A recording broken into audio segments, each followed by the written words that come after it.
क्योंकि proper practice नहीं हुई थी प्रीलिम्स में जी। लेकिन उसमें मैं प्रीलिम्स में इतना इन्वॉल्व हो गया कि मैं मेंस को क्लियर नहीं कर पाया। उन्होंने मुझको काफी पॉइंट बताए कि ये सही था, ये गलत था। के साथ ही मतलब मुझे लगता है कि उस दिन उस बात के बाद मुझको ये रियलाइज हो गया कि you need to have one mentor के बारे में बताया, रियासत सर उनका नाम था। Hello everyone, welcome to student. So हमारे साथ है अभिषेक वशिष्ठ जिनका 2020 यूपीएससी में 274 रैंक के साथ यूपीएससी में सिलेक्शन हुआ है आईआरएस के लिए।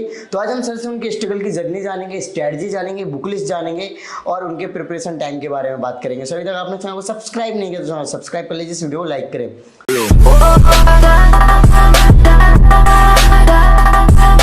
First of all sir thank you so much. और सर आप अपना नाम और एजुकेशन बैकग्राउंड। मेरा नाम अभिषेक वशिष्ठ है। एजुकेशन मैंने बीटेक करा है इलेक्ट्रॉनिक्स एंड कम्युनिकेशन इंजीनियरिंग में। उसके बाद मैंने एमए करा पॉलिटिकल साइंस में और यूपीएससी को 2020 में मेरा 274 रैंक आया था। और यूजीसी नेट मेरा पॉलिटिकल साइंस में जेआरएफ के साथ पास हुआ था 2021 में। Okay, so civil services preparation के बारे में बताइए। जैसे कि आपने बताया था कि आपका थर्ड अटेम्प्ट था, तो कौन सा अटेम्प्ट कब दिया, उसका क्या रिजल्ट रहा? हाँ, तो मेरी यूपीएससी की जर्नी शुरू हुई थी साल 2018 में जब मैंने अपना पहला अटेम्प्ट दिया था। 2018 में मेरा प्रीलिम्स नहीं हो पाया था, 2 नंबर से मेरा प्रीलिम्स मिस हुआ था। उसके बाद 2019 में मैंने दोबारा अपीयर करा। उस साल मेरा मेंस क्लियर नहीं हो पाया था, मैं मेंस के लिए अपीयर हुआ था और 2020 में मेरा फाइनल सिलेक्शन हुआ जी। ओके, सो स्ट्रेटजी की बात करें इससे पहले आप जब प्रिपरेशन में आए उस टाइम की बात बताइए कि जब प्रिपरेशन स्टार्ट करते हैं तो कैसा रहा, कैसे स्टार्ट हुआ? तो प्रिपरेशन का ऐसा मेरा कभी भी चाइल्डहुड ड्रीम नहीं था कि मुझको यूपीएससी के लिए बैठना है। हाँ। 2 आईएएस आईपीएस कुछ होता है मैंने स्कूल में सुन लिया था जी। बट बीटेक 12th के बाद मैंने बीटेक में एडमिशन लिया। सब मेरे सारे दोस्त बीटेक में जा रहे थे तो मैंने भी बीटेक में एडमिशन ले लिया। बट फर्स्ट ईयर में मुझे रियलाइज हुआ कि ये तो मुझको नहीं करना था, कि बीटेक नहीं करना था। तो फिर मैंने सोचना शुरू करा कि मैं और क्या कर सकता हूँ। तो फिर मेरे कॉलेज में एक प्रोफेसर थे, उनके मैं टच में आया। उस टाइम पे यूपीएससी के लिए अपीयर कर रहे थे, तो 1-2 साल तक भी कंफर्म नहीं था। 4th ईयर में आई फाइनली डिसाइड कि मुझको यूपीएससी सीएससी के लिए ही अपीयर होना है। मेरा प्लेसमेंट हुआ था, उसके लिए फिर मैंने ज्वाइन नहीं करा। मैंने started to prepare for UPSC and 2018 में मैंने अपना पहला अटेम्प्ट लिखा फिर। ओके, सो सर जैसे आपने बताया अभी प्रिपरेशन ऐसे स्टार्ट हुई, तो फिर आपने क्या स्ट्रेटजी बनाई, क्या कोचिंग ली और कैसे स्टार्ट किया अपनी प्रिपरेशन को? जब मैं फाइनल ईयर में था तो मैंने जीएस के लिए कोचिंग ज्वाइन करी थी एक। हाँ। और क्योंकि फाइनल ईयर में मैं इतना सीरियस नहीं था तो उस कोचिंग को मैंने ज्वाइन करा। बट जब मैं एग्जाम के लिए अपीयर करा तो जीएस के लिए मैंने सेल्फ स्टडी पर ही फोकस करा। हाँ। ऑप्शनल के लिए मैंने कोचिंग करा था और क्योंकि मेरा बैकग्राउंड पॉलिटिकल साइंस में नहीं था तो उसके लिए मुझे कोचिंग की जरूरत थी जी। तो फिर कोचिंग करा। फिर 2018 में मैंने पहले अटेम्प्ट करा। तो उसमें मेरी से मिस्टेक ये हो गई थी कि मैंने बहुत सारे प्रीलिम्स के क्वेश्चन पेपर सोल्व नहीं करे। तो एग्जाम जब आया तो एग्जाम प्रेशर में आ गया और I was not able to recall जो मैंने पढ़ा था क्योंकि प्रॉपर प्रैक्टिस नहीं हुई थी प्रीलिम्स में जी। तो फिर मेरा प्रीलिम्स नहीं हो पाया। तो उसके बाद मैंने सीखा कि क्या क्या कमी रह गई थी। सेकंड अटेम्प्ट में कुछ उन कमियों पे काम करा और मेरा, लेकिन उसमें मैं प्रीलिम्स में इतना इन्वॉल्व हो गया कि मैं मेंस को क्लियर नहीं कर पाया। ओके। तो उसके बाद आता है कि इस बीच 2019 जाने वाला था और कोविड का समय स्टार्ट हो गया था। अब कोविड में बहुत सारा टाइम था हमारे पास क्योंकि अटेम्प्ट अक्टूबर में हुआ था प्रीलिम्स। तो फिर 2 साल के बाद इतना ज़्यादा इमोशनली ड्रेन हो जाते हैं हम, बहुत लंबा फेज 2 साल का जा चुका था। हाँ। तो मेरा ये था कि ये अटेम्प्ट मेरा बेस्ट अटेम्प्ट होना है और मुझको इसी में करना है। तो उसके बाद मैं काफ़ी फ्रस्ट्रेट था कि क्या करूँ क्या ना करूँ। फिर मेरा एक दोस्त था, उसने मुझको एक मेंटर के बारे में बताया, रियासत सर उनका नाम था जी। तो फिर मैं रियासत सर के टच में आया तो उनको मैंने अपनी प्रॉब्लम बताई, सर मेरे साथ ये प्रॉब्लम है। तो सर के साथ पहले दिन ही मैं करीब 2 या 3 घंटे बैठा। उनको मैंने अपनी पूरी स्ट्रेटेजी बताई जो मैं अब तक फॉलो करता आया था। उन्होंने मुझको काफ़ी पॉइंट बताए कि ये सही था, ये गलत था। तो उसके बाद वो चीज़ें मैंने अपने आप इनकॉर्पोरेट करा और सर के साथ ही मतलब मुझे लगता है कि उस बात के बाद मुझको ये रियलाइज़ हो गया कि you need to have one mentor. तो फिर मैं सर के साथ टच में रहा, रियासत सर के साथ। तो उन्होंने काफ़ी पॉइंटर बताए मुझको और सर के साथ ये था कि वो रेडिली अवेलेबल थे। मैं उनको रात को भी कॉल करता था तो मुझको आंसर राइटिंग के इनपुट देते थे। और उनके साथ ये था कि वो आपके सारे पेपर चेक करते थे। तो स्टार्टिंग से पॉलिटी के उन्होंने करे, ज्योग्राफी के करे, तो he can track my progress कि कहाँ में कमी है, कहाँ पर आई कैन इम्प्रूव और how I can improve my marks. 10 में से 3 नंबर आया तो उसको मैं 5 कैसे ला सकता हूँ। तो उस साल मैं मेंटर सर के साथ करा, फिर मेरे काफ़ी फ्रेंड सर्कल भी था, उनको साथ मैंने उनसे रेगुलर इनपुट लिए। जी फ्रेंड का इनपुट भी काफ़ी काम आया, सर का इनपुट काम आया जी। And that year I was able to clear prelims mains and I got rank 270। Okay, so optional क्या रहा और ऑप्शनल में आपका स्कोर वगैरह क्या रहा सर? हाँ, ऑप्शन मेरा पॉलिटिकल साइंस था, इंटरनेशनल रिलेशन, एंड स्कोर मेरे साथ 300 था, one of the highest score जो selected candidate. Right, okay.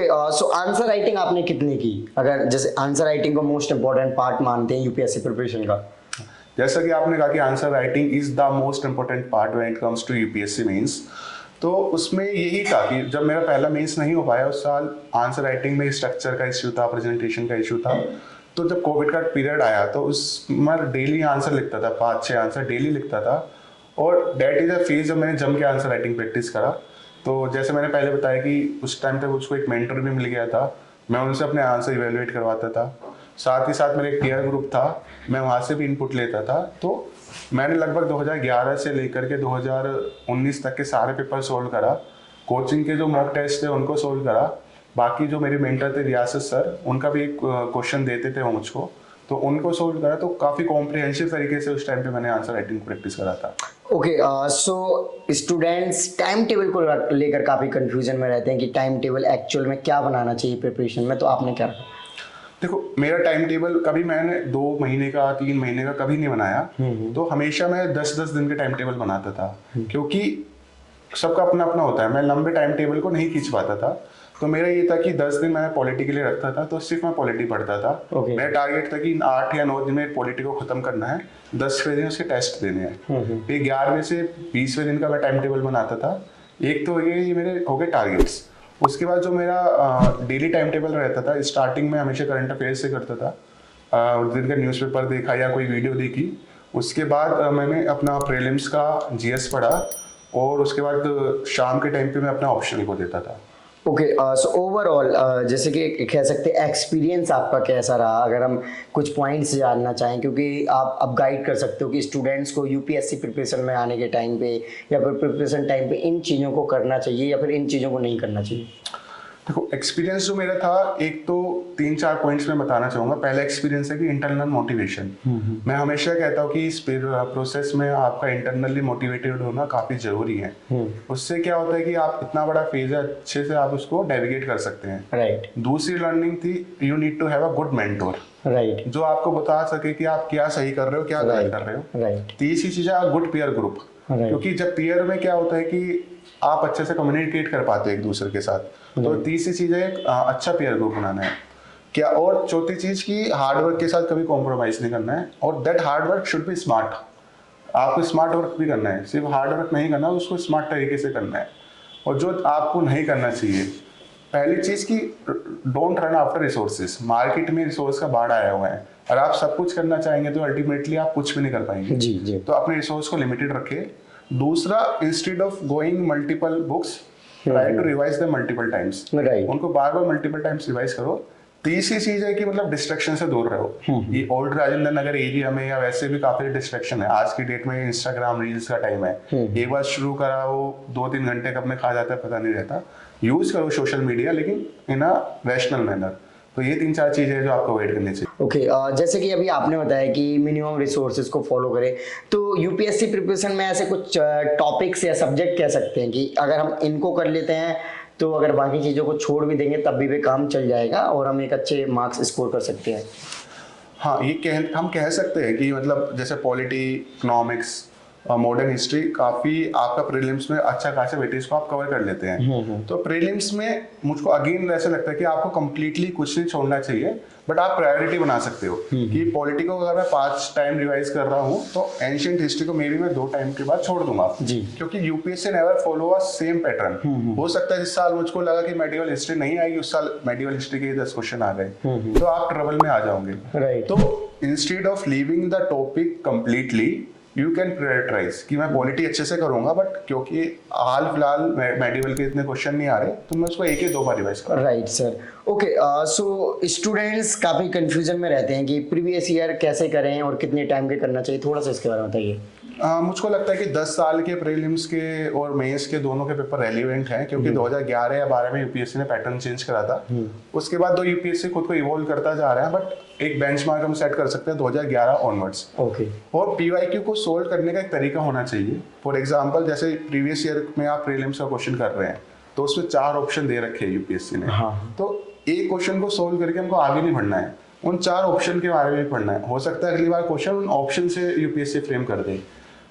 Plus जब मेंस का टाइम आता है तो मेंस में हो सकता है कि 2015 का कोई क्वेश्चन उस टाइम के करंट अफेयर्स पे आधारित हो, दो अब वो रेलिवेंट नहीं है, बट उस क्वेश्चन को आप उसको देख कर आप अंदाजा लगा सकते हो कि जो अभी करंट अफेयर में चीजें चल रही है उस पर यूपीएससी कैसे क्वेश्चन फ्रेम कर सकता है। राइट। तो keep your mind open when you are looking to PYQs और प्रीवियस ईयर क्वेश्चन पेपर, और जो प्रेजेंट अपनी स्ट्रेटेजी है उसको उसी के अनुसार आप अपनी बना सकते हैं। राइट।